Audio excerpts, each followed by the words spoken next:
ஞானானந்தமயம் தேவம் நிர்மலஸ்படிகாகிருதிம் ஆதாரம் சர்வ வித்யானாம் ஹயக்ரீவம் உபாஸ்மகே. நேயர்கள் அனைவருக்கும் அஸ்ட்ரோ கேஎஸ் ஐயங்காரின் பணிவான நமஸ்காரம். அஸ்ட்ரோ டிவி நேயர்களுக்கு அஸ்ட்ரோ கேஎஸ் ஐயங்காரின் பணிவான நமஸ்காரங்கள். வார பலன் 15/7/2024 21/7/2024 வரை உண்டான வாரத்திற்கு என்னென்ன பலன்னு பார்ப்போம். மேஷம் முதல் மீனம் வரை. முதல்ல இந்த வாரத்தினுடைய கோல்சாரம் என்ன அப்படின்றத பார்ப்போம். அதற்கு பிறகு இந்த வாரத்தில் வரக்கூடிய விசேஷ நாட்கள் என்னென்ன அப்படின்றத பார்ப்போம். அதற்கு பிறகு இந்த வாரத்தில் எந்தெந்த ராசிக்காரர்களுக்கு சந்திராஷ்டமம்னு பார்ப்போம். இந்த வாரத்தில் முதல்ல கிரகச்சாரம், அதாவது கோல்சாரம் எப்படி இருக்குது அப்படின்னு பார்க்கும்பொழுது, காலபுருஷ தத்துவத்தின் 2வது ராசியான ரிஷபத்தில் செவ்வாயும் குருவும் இருக்க, மிதுனத்தில் சூரியன், கடகத்தில் புதன் சுக்கிரன், கன்னியில் கேது, கும்பத்தில் சனி, மீனத்தில் ராகு. இந்த வாரம் 17ஆம் தேதி அன்னைக்கு ஆடி மாதம் தட்சிணாயன புண்ணிய காலம் பிறக்கிறது. அதாவது 16ஆம் தேதி மாலை அதாவது அன்றைக்கி 11ஆம் தேதி 31-32 நாழிகையிலேயே சூரிய பகவான் மிதுனத்திலிருந்து கடகராசிக்கு போயிடுறார். 32 நாழி அப்படின்னு சொல்லும்பொழுது சாயந்தரம் ஒரு 6:30 மணி 6:45 மணிக்கு போயிடுவார். அது அஸ்தமனம் ஆகிடுறதுனால அடுத்த நாள் காலத்தால் கடக ரவியை கொண்டாடுறோம். அதாவது தட்சிணாயன புண்ணிய காலம் அப்படின்னு சொல்லக்கூடியது. இது தட்சிணாயனம் ஏன் சிறப்படைகிறதுன்னா, தேவர்களுக்கு இது இரவு பொழுதுன்னு சொல்லக்கூடியது. தட்சிணாயனத்தில் எல்லா விதமான ஃபங்க்ஷன்ஸும் வரும். இந்த முதல் மாதம் தட்சிணாயனத்தில் வரக்கூடிய 6 மாதத்தில் முதல் மாதமும் 6ஆம் மாதமான மார்கழி மாதமும் கடவுளுக்கே கொடுத்த மாதமாக சொல்லப்படுகிறது. அதனால் வீட்டு விசேஷங்கள் பொதுவாகவே அதை தவிர்த்துடுறா. ஆண்டவனுக்கு உண்டான விசேஷங்கள், கோவிலில் விசேஷங்கள், இந்த மாதிரியான விசேஷங்கள் தான் நடக்கும். அதுவும் திருமணங்கள் இதெல்லாம் ஆடி மாதத்துலையும் இருக்காது, மார்கழி மாதத்துலேயும் இருக்காது. இந்த இது 17ஆம் தேதியிலிருந்து ஆடி மாதத்துக்கு வருது. ஆடி மாதம்னும் பொழுது சூரிய பகவான் 17ஆம் தேதி, அதாவது 16ஆம் தேதி சாயந்தரம் ஒரு 6:45 மணிக்கு கடகத்துக்கு போடுறார். இது ஒரு மாற்றம். அதை தவிர அதிவேகமாக செல்லக்கூடிய கிரகமான சந்திர பகவான் துலா ராசியிலிருந்து, அதாவது சுவாதி நட்சத்திரத்திலிருந்து அவர் மகர ராசி உத்திராட நட்சத்திரம் வரலும் போகிறார். இந்த வாரத்தில் பார்த்தீங்கன்னா துலா, விருச்சிகம், தனுசு, மகரம், இந்த 4 ராசிக்கு போகிறார். இந்த ராசியை வச்சு நம்ம ஒன்றா எப்படி இருக்குது பலன்னு பார்ப்போம். இந்த வாரத்தில் வரக்கூடிய விசேஷங்கள் என்ன அப்படின்னா, தட்சிணாயன புண்ணிய காலம் 17ஆம் தேதி சூரியன் உதிக்கும் பொழுது ஆடி மாதத்தில் இருக்குது. அதனால் கடக ரவியாக இருக்கிறது எடுத்துக்கிறோம். அதனால் அன்றைக்கி பார்த்தீங்கன்னா உங்களுக்கு ஏகாதசி வேறு. அதுக்கப்புறம் சாதுர்மாசிய சங்கல்பம் அப்படின்னு சொல்லக்கூடியது. துறவிகள் இவாள்லாம் ரிஷிகள், துறவிகள் இவாள்லாம் ஒரே இடத்துல தங்கி ஒரு 4 மாதம் கார்த்திகை பௌர்ணமி வரலும் பார்த்தலையானால் அவள் ஒரே இடத்துல இருந்து, பொதுவாக சாதுர்மாசிய சங்கல்பம்னா அதே இடத்துல இருந்து மக்களுக்கு வேதங்கள், வேதத்தினுடைய அங்கங்கள், வேதாந்தங்கள் இது எல்லாத்தையும் சொல்லக்கூடிய காலகட்டம். அதாவது உபன்யாசம் பண்ணுறது, இந்த மாதிரியான விஷயங்கள்லாம் பண்ணுவாங்க. இது ஒரே இடத்துல இருந்து அங்கே சாப்பாடு கட்டுப்பாடோடு இருந்து 4 மாதம் இருக்கக்கூடிய காலம். இது சாதுர்மாசிய சங்கல்பம் பார்த்தோம்னா ஆடி மாதத்தில் ஏகாதசி, துவாதசி இல்லை பௌர்ணமியிலேருந்து ஆரம்பிக்கிறது. அவளுடைய வழக்கப்படி எடுத்து பண்ணுறது இந்த காலகட்டத்தில் ஆரம்பிக்கும். இந்த 17ஆம் தேதிக்கு அப்புறம் பார்த்தோம்னா 18ஆம் தேதி துவாதசி. அதற்கு பிறகு 18ஆம் தேதி அன்றைக்கி, அதுக்கப்புறம் 19ஆம் தேதி அன்றைக்கி பார்த்தோம்னா தஞ்சை மாவட்டம் புன்னைநல்லூரில், அந்த புன்னைநல்லூரில் முத்துமாரி அம்மன் கோவில் பூச்சொரிதல் அப்படின்ற ஒரு திருவிழா ஆரம்பிக்கிறது. இது ஒரு மிகப்பெரிய பிரசித்தி பெற்ற பூச்சொரிதல் அதாவது திருவிழா.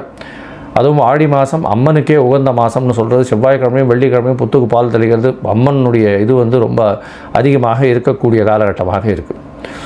இந்த வாரத்தில் பார்த்தாலேயானால் 21ஆம் தேதி பௌர்ணமி, குரு பூர்ணிமான்னு சொல்லக்கூடியது. ஆடி மாதத்தில் வரக்கூடிய பௌர்ணமி மிகவும் விசேஷம்.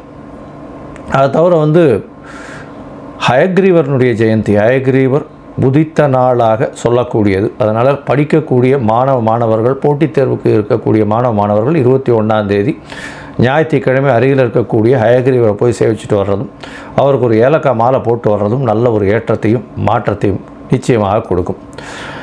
சரி, இந்த வாரம் எந்தெந்த ராசிக்காரர்களுக்கு அதாவது எந்தெந்த ராசிக்காரர்களுக்கு சந்திராஷ்டமம் அப்படின்னு பார்க்கும்பொழுது, சந்திராஷ்டமம்னா நீங்கள் பிறந்த ராசிக்கு 8ஆம் இடத்துல சந்திர பகவான் மறையக்கூடிய காலகட்டத்தை சந்திராஷ்டமம்னு சொல்கிறோம். சந்திராஷ்டம காலகட்டத்தில் உங்களுக்கு பார்த்தாலேயானால் புதிய முயற்சி வேண்டாம், வெளியூர் வெளிமாநில பிரயாணம் வேண்டாம்னு சொல்கிறோம். ஒருவேளை பண்ண வேண்டிய காலகட்டமாக இருந்தது அப்படின்னா சந்திர பகவானுக்கு உண்டான எளிய பரிகாரம்னு சொல்லக்கூடிய நெல் இல்லைன்னா பச்சரிசி அருகில் இருக்கக்கூடிய கோவிலில் தானமாக கொடுத்துட்டு போகிறதன் மூலியமாக சந்திராஷ்டமத்தின் தாக்கம் நிச்சயமாக குறையும்.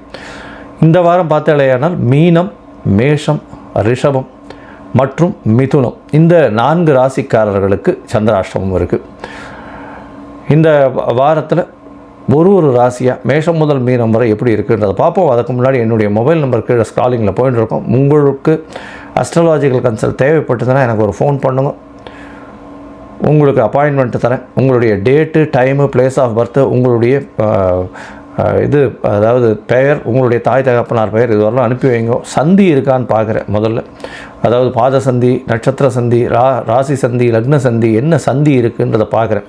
இந்த பொதுவாகவே நான் இவ்வளோ நாள் பார்த்ததில் நிறைய ஜாதகங்கள் பார்த்துருக்கேன். இந்த ஜாதகத்திலலாம் சில பேர் 50 வயசு 60 வயசுலாம் எடுத்து அவள் வந்து ராசி சந்தி, நட்சத்திர சந்தி, பாத சந்தியில் ரொம்ப கஷ்டப்பட்டுருக்கா. இன்ஃபேக்ட் வந்து புனர்பூசம் 3ஆம் பாதம் 4ஆம் பாதம் டயத்தில் மாறி வந்திருக்கும். அதனால் சில பேர் மிதுன ராசின்னுவா, கடக ராசின்னுவா.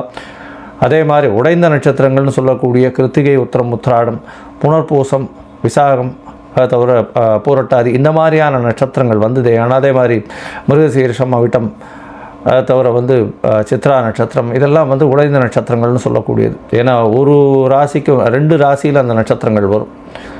இந்த நட்சத்திரங்கள்லாம் பார்த்தாலேனால் எந்த இதில் பாதத்தில் இருக்கீங்கன்றது ரொம்ப முக்கியம். அதன் மூலியமாக நட்சத்திரமும் சரி லக்னமும் சரி அமையும். அந்த லக்னத்தின் மூலியமாக தான் பலன் மாறுபடும். அதனால் நீங்கள் துலா ராசின்னு நினச்சின்னு இருப்பீங்க, விருச்சிகத்தில் இருப்பீங்க, விசாக நட்சத்திரம், இந்த மாதிரியான பிரச்சனைகள் நிறைய வரும். முதல்ல வந்து சந்தி கண்டுபிடிச்சி அதுக்கப்புறம் உங்களுடைய ராசி என்னன்றது தெரிஞ்சதுக்கு அப்புறம் தான் மிச்சம் எல்லாத்தையுமே பார்க்க முடியும். என்னுடைய கட்டணம் என்னன்றதையும் போடுறேன். அந்த கட்டணத்தை செலுத்திட்டு அதுக்கப்புறமா நீங்கள் வந்து நான் அப்பாயின்மெண்ட்டு தரேன். அதுக்கப்புறம் அதன் மூலியமாக ஃபோன் கால்லையும் பேசி நம்ம வந்து இது பண்ணலாம். உங்களுடைய தசாபுக்தி அந்தரம் சூக்ஷ்மம் எப்படி இருக்குன்றதை பார்த்து, உங்களுடைய இன்றைய காலகட்டம் எப்படி இருக்குன்றதை பார்த்து, உங்களுக்கு உண்டான எளிய பரிகாரம் என்ன, அதன் மூலியமாக என்ன ஒரு ஏற்றம் கிடைக்கும் அப்படின்றத சொல்கிறேன். இப்போது மேஷம் முதல் மீனம் வரை 15/7/2024 21/7/2024 வரை உண்டான வாரத்திற்கு என்ன பலன் அப்படின்றத ஒரு ராசியாக பார்க்கலாம். ரிஷபம், கிருத்திகை, ரோகிணி, மிருகசீரிஷம் இந்த 3 நட்சத்திரம் 9 பாதங்களை கொண்ட ராசி. ராசியின் அதிபதினு சொல்லக்கூடியவர் சுக்கிர பகவான் ராசிக்கு 3ஆம் இடத்துல இருக்கார். புதனோட சம்பந்தத்தில் இருக்கக்கூடிய காலகட்டமாக அமைகிறது. இந்த வாரம் பார்த்தாலேயானால் உங்களுடைய ராசிக்கு குரு பகவானும் செவ்வாய் பகவானும் உங்களுடைய ராசியிலே இருக்கிறது ரொம்ப விசேஷம். ஏன்னா இவ்வளோ நாளாக வந்து தனித்த குருவாக இருக்கிறது ரொம்ப விசேஷம் இல்லை. மைண்டை டிஸ்ட்ராக்ஷன் அதிகமாக கொடுப்பார். சரியான ஒரு பாதையை நோக்கி எடுத்து செல்ல மாட்டார்.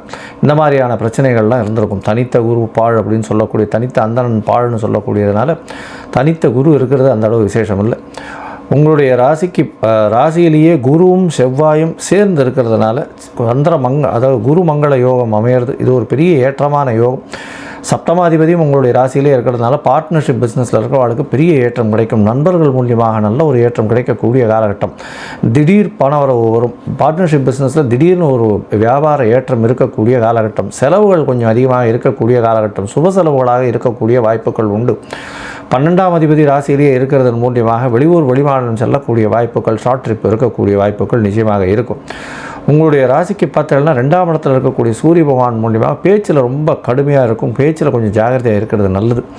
17ஆம் தேதி அன்றைக்கி 3ஆம் இடத்துல முயற்சி ஸ்தானத்தில் போகிறது ரொம்பவும் நல்லது. இருந்தாலும் உங்களுடைய சுகம் கம்மியாகக்கூடிய வாய்ப்புகள் உண்டு. உங்களுடைய கம்ஃபர்ட்ஸ் போய் முயற்சிகள் கொஞ்சம் அதிகமாக இருக்கக்கூடிய காலகட்டமாக அமையும்.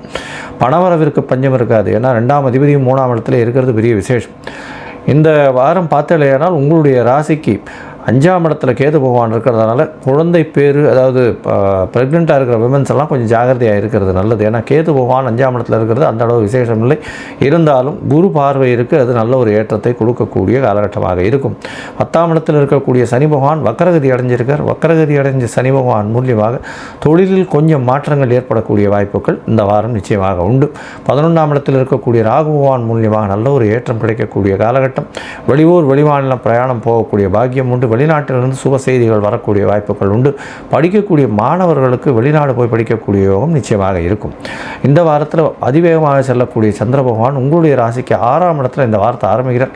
6ஆம் இடத்துல வந்து 15ஆம் தேதியிலேருந்து 16ஆம் தேதி மாலை ஒரு 6:30 மணி வரலும் சந்திர பகவான் இருக்கார். இந்த காலகட்டத்தில் பரிவர்த்தனை யோகம் 3-6 பரிவர்த்தனை யோகம் அமையிறது. உங்களுடைய ராசிநாதன் ஆட்சி பெற்று போகிறதுக்கு சமானம்.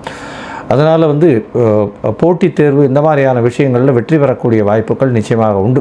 உங்களுடைய ராசிக்கு 3ஆம் இடமும் வலுப்படுறதுனால இளைய சகோதரர் மூலியமாக நல்ல ஒரு ஏற்றம் கிடைக்கும். முயற்சிகள் எல்லாம் வெற்றி பெறக்கூடிய காலகட்டமாக அமைய போகிறது. உங்களுடைய ராசிக்கு பார்த்தாலேயானால் சப்தமத்தில் சந்திர பகவான் போகிறார். அது வந்து 16ஆம் தேதி மாலை ஒரு 6:30 மணியிலிருந்து 19ஆம் தேதி அதிகாலை ஒரு 3 மணி வரலும் 3-3:30 மணி வரலும் இருக்கக்கூடிய காலகட்டம். இந்த காலகட்டத்தில் பார்த்து 3 மணி வரலும் இருக்கக்கூடிய காலகட்டம். இந்த காலகட்டத்தில் சப்தமத்தில் இருக்கிறதுனால குரு சந்திர யோகம், அதில் கஜகேசரி யோகம், குரு மங்கள யோகம், சந்திர மங்கள யோகம், இந்த மாதிரியான யோகங்கள் வர்றதுனால இந்த ரியல் எஸ்டேட் பண்ணுறவங்க, அதை தவிர ரியல் எஸ்டேட்டில் டைல்ஸ் எல்லாம் வியாபாரம் பண்ணுறவங்க, அதை தவிர இந்த பாத்ரூம் ஃபிட்டிங்ஸ் அதெல்லாம் வியாபாரம் பண்ணுறவங்களுக்கு பெரிய ஏற்றம், திடீர் மாற்றங்கள் வரக்கூடிய வாய்ப்புகள் உண்டு.